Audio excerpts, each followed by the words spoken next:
வணக்கம் மக்களே. இந்த வீடியோல 2 முக்கியமான டாபிக் பத்தி நம்ம டிஸ்கஸ் பண்ண போறோம். கூடவே சில பங்குகள் பற்றியான அப்டேட்டும் நம்ம பார்க்க போறோம். இந்த 2 டாபிக்கும் நம்ம நண்பர்கள் கேட்ட கேள்விகள்ல இருந்து தான் வந்திருக்கு. ஸோ முதலாவது நம்ம பார்க்க போறது IndusInd பேங்க் பற்றி தான் பார்க்க போறோம். ஸோ இந்த IndusInd பேங்க் பற்றி ஒரு நண்பர் கேள்வி கேட்டிருந்தாரு.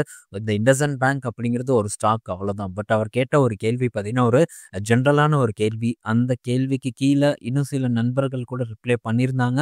ஸோ எல்லாமே பார்த்துருந்தேன். அதனால உடனே இதை பற்றி டிஸ்கஸ் பண்ணலான்ட்டு இன்னைக்கு டெய்லியே எடுத்துகிட்டு வந்திருக்கேன். ஸோ இப்போ என்னன்னா, IndusInd பேங்க் அந்த நண்பர் பார்த்தீங்கன்னா முதல் முறையாக 1400 ஹாப்பியாக பார்த்தீங்கன்னா வாங்கியிருக்காரு. ஸோ எந்த விதமான ஒரு தயக்கமும் இல்லை 1400 வாங்குறதுக்கு. ஸோ எந்த பயமும் இல்லை, சந்தோஷமாக 1400 வாங்கியிருக்காரு. பட் அதே நண்பர் என்ன சொல்லியிருக்காருன்னா, அது 600 வரும்போது என்னால் வாங்க முடியல, எனக்கு சில தயக்கங்கள் இருந்தது, அதே மாதிரி அது இன்னும் கீழே இறங்குங்கிற ஒரு கன்ஃபியூஷன், இன்னும் பயமும் கூட சேர்ந்து இருந்தது அப்படின்னு சொல்கிறாங்க. ஸோ இது எதை குறிக்குது அப்படின்னா, ஒரு பிளான் அப்படிங்கிறது நம்ம பண்ணாமல் இறங்கியிருக்கோங்கிறத வெளிப்படையாக குறிக்குது. ஸோ இந்த IndusInd பேங்க்கை நானும் கன்சிடர் பண்ணேன். எப்போ பண்ணேன் அப்படிங்கிறதும் நம்ம நண்பர்களுக்கு தெரியும். ஸோ ஒரு ரூ.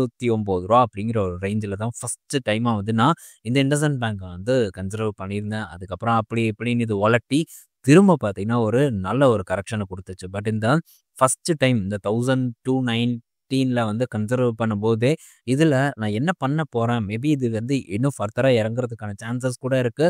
ஸோ அதுக்கேற்ற மாதிரியான ஒரு பிளானை கூட அந்த டைமில் டிஸ்கஸ் பண்ணியிருந்தேன். ஸோ இது என்னுடைய முதல் கட்ட பையிங். இன்னும் நான் கீழே இறங்குனா ரெடியாக இருக்கேன் இந்த பங்கை ஃபோக்கஸ் பண்ணுறதுக்கு அப்படின்னு தெளிவாக அப்டேட் பண்ணியிருந்தேன். ஸோ இந்த பங்கும் பார்த்தீங்கன்னா நல்ல ஒரு இறக்கத்தை கொடுத்துச்சு. ஆல்மோஸ்ட் ஒரு ரூ.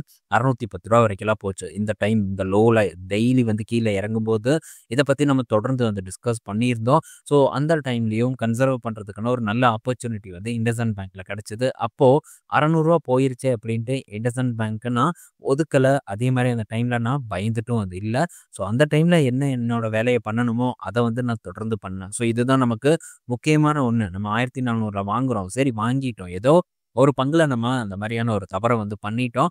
பட் அப்படி பண்ணினாலும் கூட அடுத்த கட்ட ஒரு இறக்கம் ஏற்பட்டதுன்னா நம்ம என்ன பண்ணணும் அப்படிங்கிற ஒரு பிளான் நம்ம கையில் இருக்கணும். அந்த 1400 வாங்கும்போதே நம்ம அந்த பிளானோட இறங்கியிருந்தோம்னா எந்த விதமான ஒரு பிரச்சனையும் நமக்கு ஏற்பட்டிருக்காது.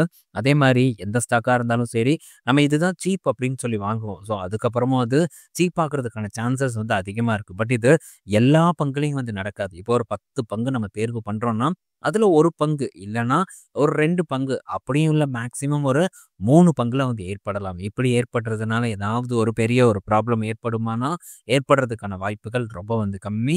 ஸோ இப்போ உதாரணத்துக்கு TCS-ஐ ஒரு 3000 ரேஞ்சில் இதுதான் எனக்கு சரியான லெவல் அப்படின்ட்டு நான் வாங்கியிருந்தேன். மேபி அதுக்கு கீழே இறங்குனாலும் இறங்கலாம்.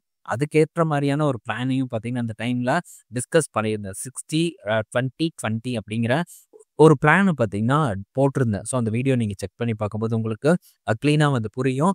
ஸோ இந்த மாதிரி ஒரு பிளானோட நம்ம இறங்கும்போது மேபி அது இறங்கலாம், இல்லை அது இறங்காமல் மேலேயும் போகலாம். பட் எது பண்ணினாலும் நம்ம வடிவேல் சொல்கிற மாதிரி பிளான் பண்ணி பண்ணணும் அப்படிங்கிறது தான் என்னுடைய ஒரு கருத்தாக இருக்குது. ஸோ இது ஒரு குவாலிட்டியான பங்கு, அதனால தப்பிச்சிடலாம், ஒன்றும் பிரச்சனை இல்லை. நமக்கு எக்ஸிட் ஆகிறதுக்கான ஒரு ஆப்பர்ச்சுனிட்டி IndusInd பேங்க்கில் கிடைக்கும். மேபி இதே மாதிரி வேறு ஏதாச்சும் ஒரு ஃபினான்ஸ் பங்கு, ஏதாவது ஒரு சின்ன ஒரு வங்கி பங்கை நம்ம போய் சூஸ் பண்ணுறோன்னா அதில் ஏதாச்சும் ஒரு ப்ராப்ளம் ஏற்படுதுன்னா நம்மளால் அங்கேருந்து தப்பிக்க முடியாது. ஸோ மாற்றுறதுக்கான வாய்ப்பு அதிகமாக இருக்குது. ஸோ இப்போ ஸ்பந்தனாலெல்லாம் பார்த்தீங்கன்னா பலரும் மாட்டியிருக்காங்க. 600 மேலே அதை வாங்கிட்டு அது இப்போ 250 கிட்ட ட்ரேட் ஆகிட்டு இருக்கு. ஸோ அதெல்லாம் குவாலிட்டியான பங்குன்னு சொல்ல முடியாது. இந்த இடத்துல ஒரு ஸ்ட்ராங்கான ஒரு ப்ரமோட்டர் இருக்காங்க. அதே மாதிரி இது ஒரு பெரிய வங்கி. அதனால் ஸோ இந்த இடத்துல கூட நம்ம தைரியமாக இருக்கலாம். மேபி ஒன்று போச்சுன்னா போகலாம். பட் இந்த சின்ன சின்ன பங்குகளில் நம்ம அதுவும் ஹை ப்ரைஸில் ரிஸ்க் எடுக்கும்போது போர்ட்ஃபோலியோ மொத்தமும் பார்த்தீங்கன்னா ரிஸ்க் நிறைஞ்ச போர்ட்ஃபோலியோவாக மாறுறதுக்கான வாய்ப்புகள் அதிகமாக இருக்குது. ஸோ அதனால் எங்கே ரிஸ்க் எடுக்கிறோம் அப்படிங்கிறத புரிஞ்சு ரிஸ்க் எடுக்கிறதுக்கு முதல்ல நம்ம ட்ரை பண்ணணும். 2வது பிளானிங் சரியாக இருக்கணும். ஸோ பிளானிங் சரியாக இருந்ததுன்னா ஸோ கீழே வரும்போது நீங்கள் டெஃபினட்டாக பயப்பட மாட்டீங்க. யார் சொன்னாலும் சரி.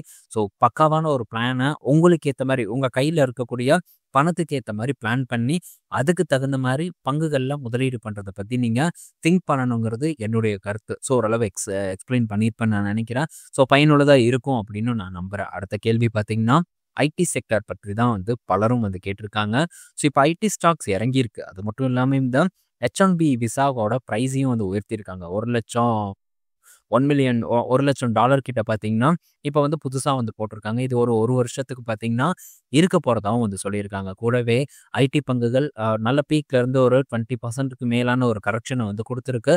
ஸோ இது ரைட் டைமா நம்ம ஐடி இண்டெக்ஸில் வந்து முதலீடு பண்ணுறதுக்குன்னு கேட்டால், ஸோ ஐடி இண்டெக்ஸ் ஐடி பங்குகளை பொறுத்த வரைக்கும் ஆங்காங்கே ஆப்பர்ச்சுனிட்டி பார்த்தீங்கன்னா எட்டி பார்த்துட்டு இருக்கு. ஸோ இப்போ இந்த H1B விசானால பாதிப்பு ஏற்படுமான்னு தான் பலரும் வந்து கேட்டிருக்காங்க. ஸோ இதனால பெரிய ஒரு பாதிப்பு வராது. நான் சொல்லலை, டிசிஎஸோட கீர்த்தி வாசனே வந்து சொல்றாங்க. இன்கேஸ் இது இன்னும் பெரிய ஒரு ப்ராப்ளம் ஏற்படுத்துற மாதிரி இருந்ததுன்னா நாங்கள் அங்கேருந்து ஷிஃப்ட் ஆகி இந்தியாவுக்கே வந்துடுவோம் அப்படின்ட்டும் இந்த டிசிஎஸ் தரப்புல இருந்து ஒரு அப்டேட் வந்து கொடுத்துருக்காங்க.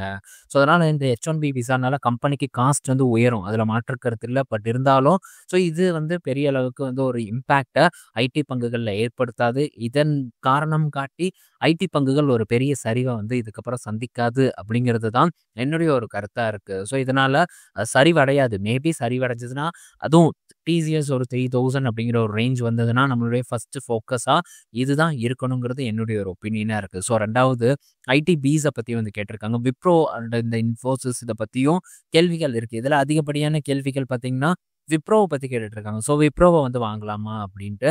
ஸோ விப்ரோ என்னை பொறுத்த வரைக்கும் இப்போ வாங்குறது கரெக்டாக இருக்காதுன்னு தான் நான் நினைக்கிறேன். ஐடியில் என்ன ப்ரெஷர் போயிட்டு இருக்குன்னு தெரியும். இந்த டைமில் நமக்கு ஒரு பெட்டரான ஒரு ஆப்பர்ச்சுனிட்டியே கிடைச்ச பங்கு டிசிஎஸ் தான். விப்ரோலாம் இதுக்கு முன்னாடி யார் யார் மார்க்கெட்டில் விப்ரோவை இதுக்கு முன்னாடி ஃபோக்கஸ் பண்ணாங்களோ அவங்கக்கிட்ட கேட்டு பாருங்கள், அவங்களுடைய பொறுமையாக எவ்வளோ சோதிச்சிருக்கோம் அப்படின்ட்டு. நான் வாங்கினதுக்கப்புறம் எனக்கே அதே தான் ஒரு நிலைமை ஏற்பட்டுது. $350 வரைக்கும் போச்சு. நான் சொல்கிறது போனஸ்க்கு முன்னாடி $350 வரைக்கும் கீழே போயிட்டு அதுக்கப்புறம் திரும்ப மேலே போய் திரும்ப $360 வந்து ஸோ இந்த மாதிரி பல முறை பார்த்திங்கன்னா நம்மளால் அலக்கழிச்ச பங்கு தான் விப்ரோ. அதுக்கப்புறம் ஒரு ஒரு நல்ல ஏற்றம் பார்த்தீங்கன்னா நடந்து முடிஞ்சிருக்கு. ஒரு 30% கிட்ட ப்ராஃபிட்டில் வந்து இருக்குது. பட் இப்போது நமக்கு எதில் வாய்ப்புன்னா அது டிசிஎஸ் தான் என்னை பொறுத்த வரைக்கும் ஒரு நல்ல வாய்ப்பு. அதே மாதிரி ஐடி பீஸ் அப்படின்னு கேட்கக்கூடிய நண்பர்களும் நிறைய பேர் இருக்காங்க. ஸோ இப்போ இந்த ஐடி பீஸ் பார்த்தீங்கன்னா அரௌண்ட் ஒரு $40 கிட்ட வந்து ட்ரேட் ஆகிட்டு இருக்கு. ஸோ இந்த ஐடி பீஸ் நமக்கு போதுங்கிற அளவுக்கு அக்யூமுலேட் பண்ணுறதுக்கான ஒரு சான்ஸை இதுக்கு முன்னாடி வந்து கொடுத்தது. ஸோ நான் ஃபஸ்ட்டு இதை அக்யூமுலேட் பண்ணும்போது ₹28 நான் இதை வந்து வீடியோலேயே வந்து டிஸ்கஸ் பண்ணியிருக்கேன் இதுக்கு முன்னாடி. ஸோ வாய்ப்பு இருக்கும்போது அந்த டைமில் இதை பற்றி நம்ம டிஸ்கஸ் பண்ணியிருக்கோம். இதில் நல்ல ஒரு சான்ஸ் பார்த்திங்கன்னா இருக்குது அப்படின்ட்டு. ஸோ அருமையான ஒரு கன்சாலிடேஷனை பார்த்திங்கன்னா இந்த ஐடிபிஸ் வந்து போஸ்ட் பண்ணிச்சு. ஸோ தொடர்ந்து பார்த்திங்கன்னா இன்வெஸ்ட்மெண்ட் பண்ணி இப்போ எப்படி நம்ம ஆயில் ETF வந்து ஒரு ஆப்பர்ச்சுனிட்டியை வந்து பார்த்துட்டு இருக்கோமோ அதே மாதிரியான ஒரு ஆப்பர்ச்சுனிட்டி ஐடிபிஸில் வந்து இருந்தது. ஸோ அங்கேருந்து இப்போ ஆல்மோஸ்ட் ஒரு ₹10 வரைக்கும் பார்த்திங்கன்னா இந்த ஐடிபிஸ் வந்து ஏறி இருக்குது. இப்போது அரௌண்ட் ஒரு $40 கிட்ட பார்த்திங்கன்னா இருக்குது. ஸோ ஒரு 35க்கு கீழே கூட ஒரு நல்ல வாய்ப்பாக தான் நான் பார்க்குறேன். பட் இந்த 40 அப்படிங்கிறது ஸோ ஒன்றும் மோசமான ஒரு வாய்ப்பு இல்லை. லாங் டேர்ம் அப்படின்ட்டு தொடர்ந்து சிட் பண்ணுறதுக்கு ஓகே தான். பட் இங்கேருந்து மேபி அது ஒரு ₹20 போகுது, இல்லை ஒரு ₹25 போகுது, ஏதாச்சும் குளோபல் டென்ஷன்னால அப்படிங்கும்போது ஸோ உங்களால் தாங்க முடியுமா அப்படிங்கிறத பாருங்கள். நான் வந்து சொல்லுவேன் அதுக்கப்புறம் நான் வந்து ₹28 வாங்கினேன், நீங்களும் அந்த டைமில் ₹28 வாங்கியிருக்கணும், அதே மாதிரி பீக்கில் வாங்கியிருக்கணும் அப்படின்னுலாம் வந்து வளட்டுவேன். ஸோ அதெல்லாம் தேவையில்லாத ஒரு விஷயம்னு சொல்லி தான் இப்போ வந்து நம்ம பொறுமையாக இருந்து வாங்கணும் அப்படிங்கிறத ஒவ்வொரு முறையும் வந்து சொல்லிட்டு இருக்கேன். இதே தான் வந்து விப்ரோ வாங்கலாமான்னு பலரும் வந்து கேட்டுட்டு இருக்காங்க. ஸோ விப்ரோவோட ஆவரேஜ் ப்ரைஸ் அரௌண்ட் 190க்கு கீழே எனக்கு இருக்குது. ஸோ இதே மேபி இது இங்கேருந்து திரும்ப பர்ஃபார்மே பண்ணாமல் ஒரு ₹200 கிட்ட வருது அப்படிங்கிற பட்சத்தில் ஸோ பலரும் பார்த்தீங்கன்னா டென்ஷன் ஆகிறதுக்கான சான்ஸ் இருக்குது. நான் பாட்டுக்கு எது ஒரு பெஸ்ட்டு ப்ரைஸ் நான் சொன்னனோ அந்த இடத்துல உட்காந்துட்டு நான் வந்து அன்னைக்கு சொன்ன ₹190 அதனால் இன்னும் ப்ராஃபிட்டில் தான் இருக்குது அப்படின்னு சொல்லும்போது அது சரியான ஒரு விஷயமா இருக்காதுன்னு தான் நான் வந்து ஃபீல் பண்ணுறேன். ஸோ அதனால் ஒரு பெஸ்ட்டான ஒரு இடத்துல வாங்குறதுக்கு ட்ரை பண்ணுங்கள். பீக்கில் வாங்குறது, அதாவது ஸோ இத்தனை ப்ரெஷர் சுற்றி இருக்கும்போது இது ஆல்ரெடி ஓரளவு பர்ஃபார்மன்ஸை கொடுத்த பங்காக தான் இருக்குது. அதனால் எந்த இடத்துல நமக்கு ஒரு நல்ல வாய்ப்பு கிடைக்குதோ அந்த வாய்ப்பை மட்டும் பிடிக்கிறதுக்கு ட்ரை பண்ணுங்கள். ஸோ இல்லாத வாய்ப்பை தேடி அலையிறது ரொம்ப வேஸ்ட் அப்படிங்கிறது என்னுடைய கருத்து. அதுவும் சேஃப்டி ரொம்ப முக்கியம். பலருக்கும் வந்து இந்த சேஃப்டியோட அருமை புரிய மாட்டேங்குது. மார்க்கெட்டுக்குள்ளே வந்தாலே பெரிய அளவுக்கு பணத்தை சம்பாதிக்கணும் அப்படிங்கிறது மட்டும்தான் எல்லாரோட ஒரு நோக்கமாகவும் இருக்குது. பட் சேஃப்டி ரொம்ப முக்கியம். ஸோ அந்த சேஃப்டி நமக்கு டிசிஎஸ் கொடுத்தது. ஸோ நம்ம பெரிய அளவுக்கு தொடர்ந்து சிப் பண்ணாமல் வெயிட் பண்ணி ஒரு நல்ல லெவல் வரும்போது ஒரு பல்க் இன்வெஸ்ட்மெண்ட்டை வந்து பண்ணுறோம். ஸோ அந்த மாதிரி பண்ணுறதுக்கு முடிஞ்ச அளவுக்கு ட்ரை பண்ணுங்க. நான் 3000லையும் சிப் பண்ணுவேன், அதே மாதிரி அது ₹5000 போனாலும் சிப் பண்ணுவேன் அப்படின்ட்டு சிப் பண்ணிட்டு இருந்தா கடைசி வரைக்கும் ஒரு நல்ல ரிட்டர்னை பார்க்க முடியாது. அந்த மாதிரி முதலீடு பண்ணக்கூடிய நபர்களாக இருந்தால் தயவு செஞ்சு மியூச்சுவல் ஃபண்ட் பக்கம் போகிறது பெட்டர். ஸோ டாடா மோட்டார்ஸ் இப்போ அந்த கதை தான் வந்து ஓடிட்டு இருக்கு. ஸோ அதனால் ஒரு நல்ல வேலை தொடர்ந்து சிப் பண்ணணும்னு நினைச்சா மியூச்சுவல் ஃபண்ட் போயிருங்க. பெட்டரா நான் ஒரு இன்வெஸ்ட்மெண்ட் பண்ணணும்னு நினைச்சா நல்ல விலைக்காக வெயிட் பண்ணி முதலீடு பண்றதுக்கு திங்க் பண்ணுங்க.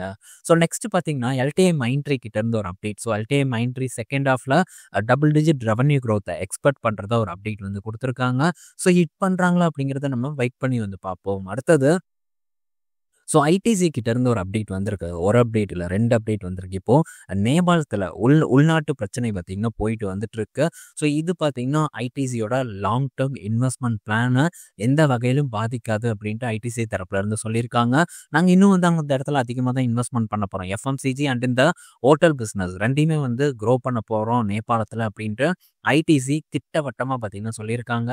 இது ஐடிசிக்கு ஒரு நல்ல செய்தி. அதே மாதிரி ஐடிசி ஹோட்டல் பலரும் வந்து ஃபோக்கஸ் பண்ணிட்டு இருக்கக்கூடிய ஒரு பங்கா வந்து இருந்துட்டு இருக்கு. பட் ஐடிசி ஹோட்டல்லாம் நம்ம பெருசாக வந்து ஃபோக்கஸ் பண்ண வேண்டாம். இப்போதைக்கு நமக்கு அட்ராக்டிவாக இருக்கக்கூடிய பங்கு ஐடிசி. அதுவும் ஒரு 400ங்கிற ரேஞ்சுக்கு கீழே போகும்போது இல்லை 400 ரேஞ்சை ஹிட் பண்ணும்போது லாஸ்ட்டாக ஒரு வாய்ப்பு வந்து எட்டி பார்த்தது. ஸோ அந்த மாதிரி ஏதாச்சும் ஒரு நிலைமை ஏற்பட்டதுன்னா அப்பப்போ வந்து ஃபோக்கஸ் பண்ணுறதுக்கு நம்ம ட்ரை பண்ணலாம். இந்த மாதிரி பங்குகளை பொறுத்த வரைக்கும் இதெல்லாம் லாங் டேர்முக்கு போர்ட்ஃபோலியோவில் ஒரு கணிசமான ஒரு சேஃப்டியை கொடுக்கும். டீசெண்டான ரிட்டர்னை கொடுக்கும். டீசெண்டான ரிட்டர்ன் தான். பெரிய மல்டி பேக்கர் எல்லாம் இதில் வந்து நம்ம எதிர்பார்க்க முடியாது.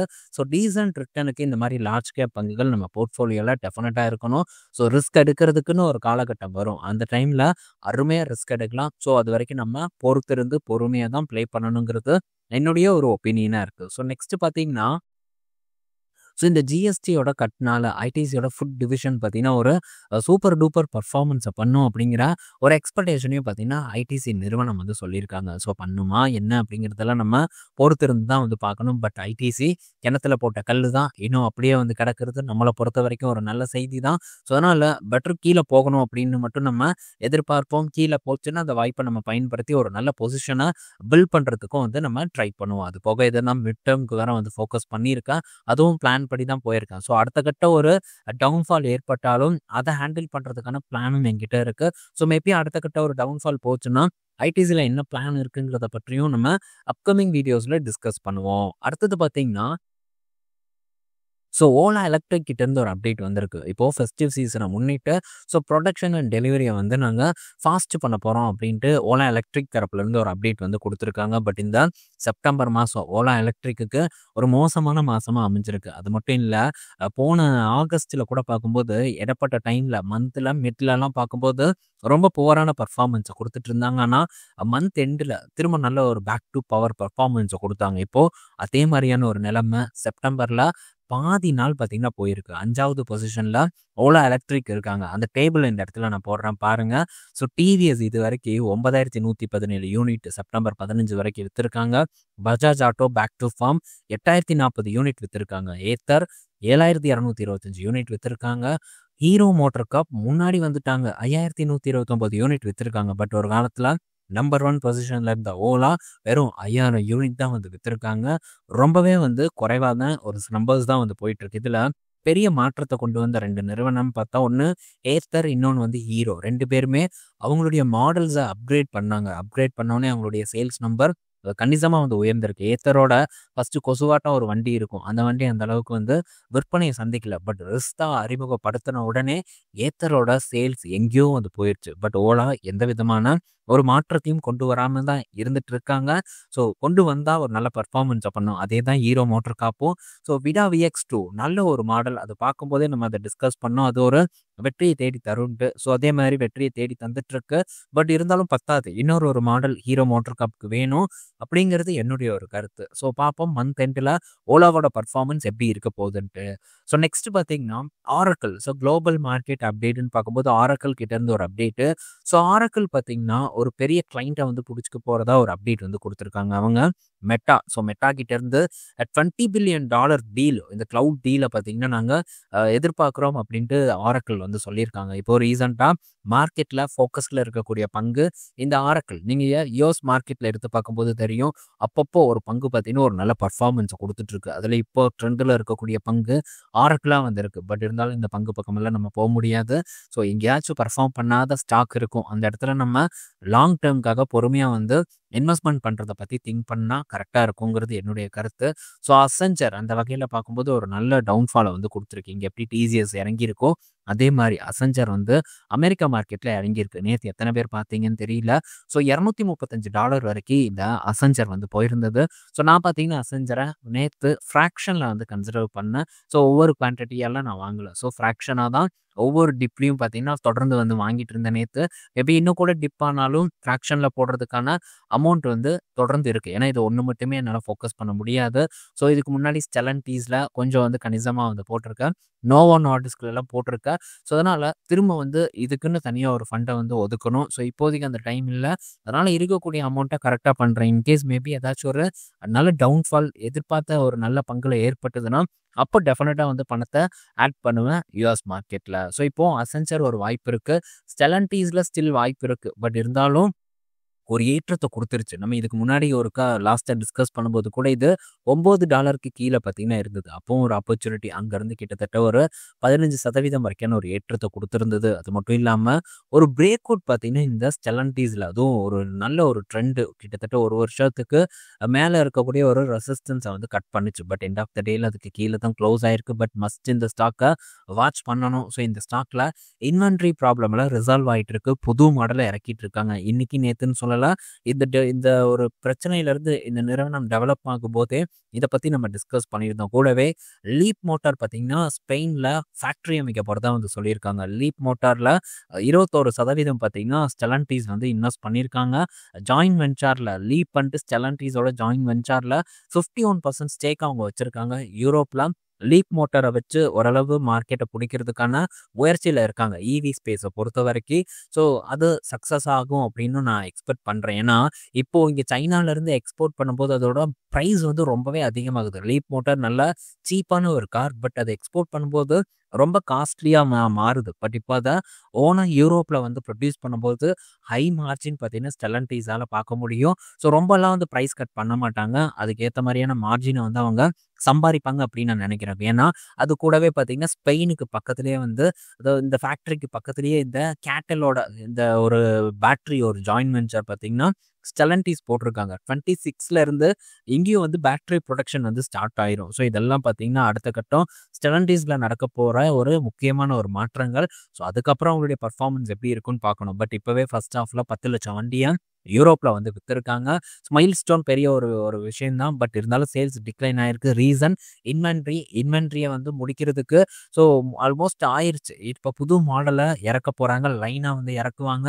ஸோ இது ஒரு வெற்றி தேடி தரும் அப்படின்னு நான் எக்ஸ்பெக்ட் பண்ணுறேன். பார்ப்போம். நான் சொல்லுவது மேபி நடக்கலாம், இல்லை நடக்காமலும் போகலாம். நடந்ததுன்னா ஒரு மிகப்பெரிய வெற்றியாக ஸ்டெலன்டீஸில் நான் பார்ப்பேன் அப்படின்னு நான் நம்புகிறேன். ஸோ இந்த வீடியோவை கூட நீங்கள் புக் மார்க் மாதிரி பண்ணி வச்சுக்கோங்க. மேபி இது ஃபெயில் ஆச்சுனாலும் சரி, சக்ஸஸ் ஆனாலும் சரி, தாராளமாக வந்து நீங்கள் கமெண்ட் செக்ஷனில் கமெண்ட்டாக வந்து போஸ்ட் பண்ணலாம். ஸோ இதெல்லாம் வந்து என்னுடைய தேர்வுகளாக இருக்குது. மேபி இன்னும் வேறு ஏதாச்சும் பங்குகள் எனக்கு பிஸ்னஸ் வைஸில் கொஞ்சம் புரிதலோட அட்ராக்டிவாக தெரிஞ்சுதுன்னா கண்டிப்பாக அப்கமிங் வீடியோஸில் அதை பற்றி உங்கள் கூட நான் டிஸ்கஸ் பண்ணுறேன். இந்த வீடியோ பயனுள்ளதாக இருக்கும்னு நான் நினைக்கிறேன்.